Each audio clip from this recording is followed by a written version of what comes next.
Pentingnya hubungan internasional bagi Indonesia. Suatu negara dapat menjalin hubungan dengan negara lain manakala kemerdekaan dan kedaulatannya telah diakui secara de facto dan de jure oleh negara lain. Perlunya kerjasama dalam bentuk hubungan internasional antara lain karena faktor-faktor berikut.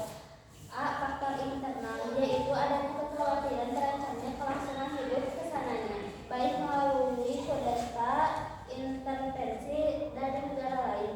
B. Faktor eksternal, yaitu ketentuan hukum alam yang tidak dapat dipungkiri bahwa suatu negara tidak dapat berdiri sendiri tanpa bantuan dan kerjasama dengan negara lain. Ketergantungan tersebut terutama dalam upaya mencegah masalah ekonomi, politik, hukum, sosial budaya, pertahanan, dan keamanan. 3. Politik luar negeri Indonesia dalam menjalin hubungan internasional.